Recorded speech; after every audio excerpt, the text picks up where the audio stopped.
I'm not going in there today. I'm just gonna look at. No. Hey, this one, I don't know if you've ever been in there. You can stand up.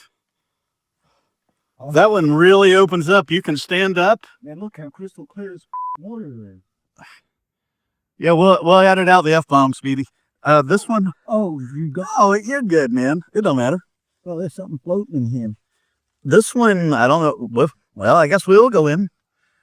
This one is really amazing. We might as well show it. We're in here now. This one, when the water is really in drought, there's no bottom. Look at the hole. Yeah, you have to walk on the edges. There's no bottom underneath. So you kind of walk on the edges. That's a pretty good video. All right, we're talking with Swamp Master Rollerson. He's the keeper of the Lower Withlacoochee, and we're trying to teach folks about Florida geology. We're in a cavern in Gulf Hammock area, known only to the locals. This is a unique picture because we're in the cavern. It's generally underwater, so it's totally natural. There's no graffiti or signs of people come in here. It's almost always underwater. It's only during severe drought that you can come in here. We wanted to show this because it's a natural. There's a window above them showing the natural light. So this is the kind of place people would love to explore if we told them where it's at. That's not going to happen. You're seeing it as it is. This explains a lot about the geology of Florida. This is a creek that runs through here, has washed out the lime rock over time. This is all natural occurring. It's natural, unaltered, and it helps folks understand what's underneath of them. Very few people know this is here, but you could walk over it and never know. You'll notice how this is flaked and flaked and flaked, and the way this converse through here. Yeah. That means that water was rushing through here so quick through eons of time, it made these ripples in these rocks. Yeah, this is every bit of the way this is etched is from water coming through here over. These are gushers. Over many wells. Gushing. That's from gushing. Yeah, you can see. So this helps folks understand this is what's underneath of you. And this is the geology of the Florida Aquifer. That's fresh water that's washed in here. This is generally in the bottom of a creek bed during normal tide water levels. That's why folks don't know it's here. It's generally underwater. You could walk over this and you could actually just drop right into this cavern without not knowing you didn't know it was here. And this is common throughout this area.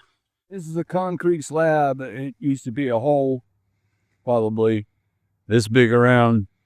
And it's a natural vent for a spring that's located right over here. I'll show you here in just a minute. But water actually used to bubble up out of the ground right here. And it shoots off into down over here, where I'll show you where the water was discharged. But this was a floodplain, and it's probably dates back to when Florida went 50 to 100 miles to the west of here. We'll look up at the bottom of this. They actually, the wire from when they poured this, we can see it from underneath if we choose to go under here. We'll go look at the entrance to this. We'll explain how it worked.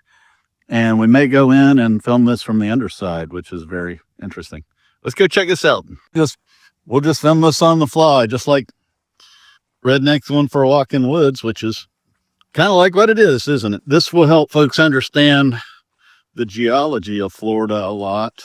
Now, we're in quite a bit of drought now. The water levels here are changed dramatically. Well, this gives people an idea. We're looking down on you now.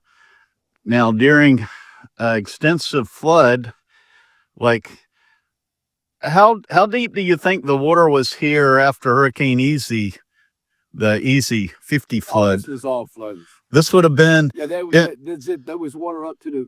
1950, Hurricane Easy was 36.2 inches of rain in 24 hours. It was the biggest rain event in North America recorded at that time. The water after Hurricane Easy, where we're standing now, would probably be 4 foot up on that tree right there, which would be 10 feet, My dad, 12 feet from where my dad can it stand up? foot going over the Highway 19 bridge. Yeah, there's Seagrass. so that helps folks understand the difference of elevation. Now let's go see. This is typical Florida geology here. See, like this cavern here. Now that the water, this would generally be underwater. We could possibly enter this into a room. Yeah, well, you'll see on the other side. I'll show it to you. Oh yeah, we're gonna show folks. This is actually up until probably the 1960s or 70s. This was a running creek. The water would It was drain right here. would drain from Gulf Hammock. The ripples, how they Uh-huh. See the ripples in the wall? Yeah. Nothing run this way. It came up. We'll capture a little bit more of this unnamed creek in Gulf Hammock. The creek no longer runs, but you can see the amount of water that would flow through here. These massive boulders were actually overhanging, were washed out underneath, and eventually collapsed. I don't know if you can see that well, but that's actually were massive boulders. This doesn't look like the creek now. The creek has been altered and moved, channelized, and they have it set up now where massive amounts of water can pass under the road. As it was told to me by the old timers back in the 1940s, this is where the creek ran. This is the natural bridge. We'll travel underneath and show folks how you can actually walk right under the road with people driving over the top of you. They're coming off the other bar. We're making our own way. This is where the water traveled through under here. The water actually traveled through here. You can see the erosion of thousands of years of the water flowing underneath. That's back when water was flowing through here. Mm-hmm. And you can see how long ago if you look at that. Yeah, but we'll just get it in. How clean and pretty it is. This stuff here only comes through from the roof is when it's flooding, and that's what's polluted in the last. I'll tell you what, I'm gonna go ahead and travel on under here. We're here. It's January. The water will be cold. The snakes will not be active. So, yeah, let's just travel on under here. We're here. Yeah, you just got a hard bottom all the way across. Green cold. Yeah, no, my feet are cold. Cool. When you get across, I'm coming with all square. All right. Wouldn't get as wet as you. Well, we're here. We might as well let folks see. This was the travel of the water. Okay, let's. Until the creek was changed. Yeah, if we told folks about this, they wouldn't believe it. It seems more adventuresome if we just wander into the dark in the cavern. Now, this whole cavern system is underwater a lot of the time, but it's all natural except for the garbage that's been washed in here. When we first discovered this, I brought my kids and we explored all the caverns, and I was really glad to see. Now look up right there. Yeah, I know. I'm getting right here. I know where this is. I was glad to see lack of graffiti and such, but yeah, we're not going to be able to see that. That's the bottom of the road. There was, I don't know if you can see the wire.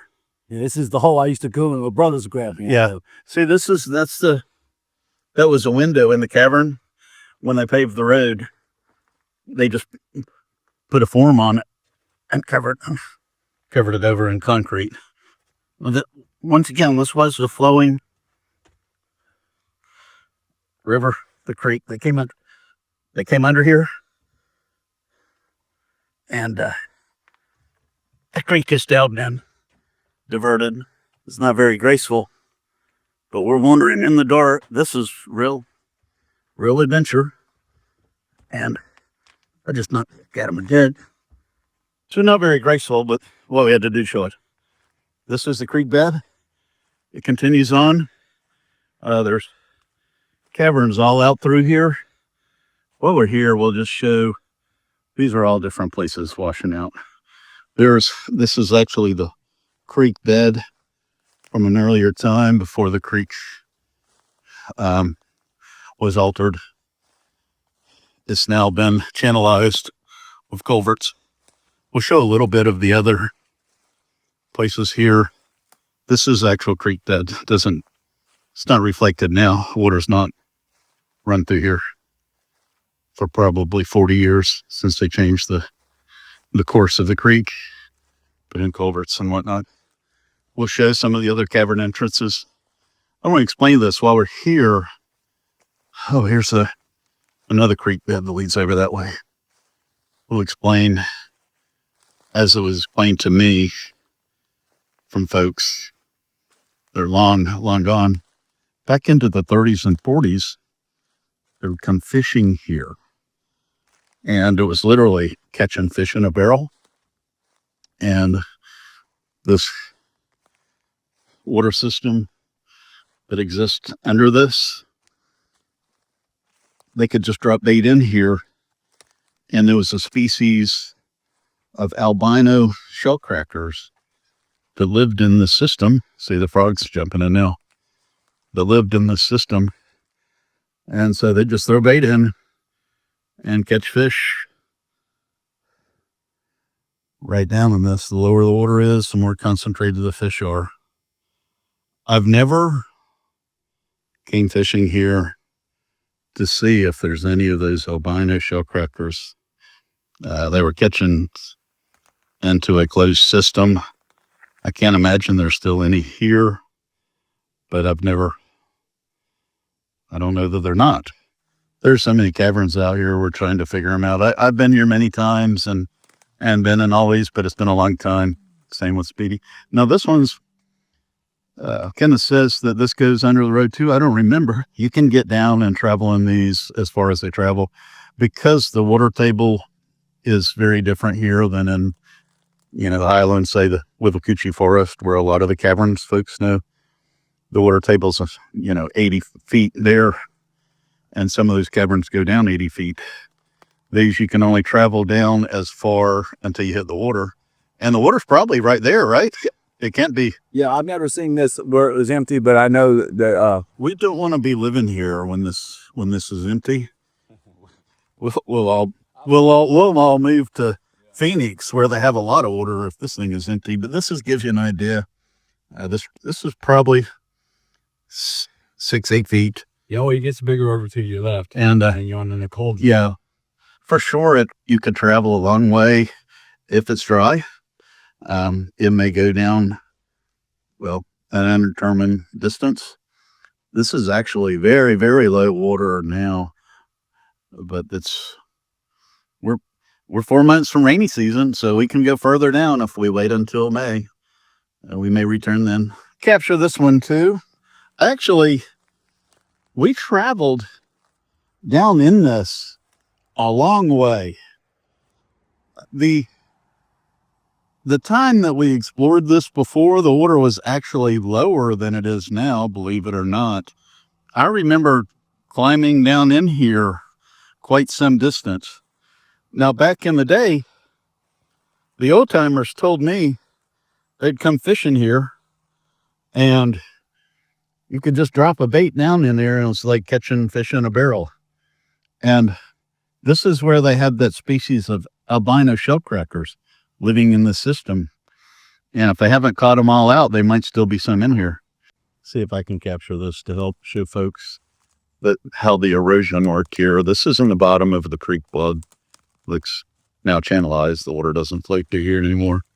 But this is reaction of the water over many thousands of years that washed away. See, this is eye level.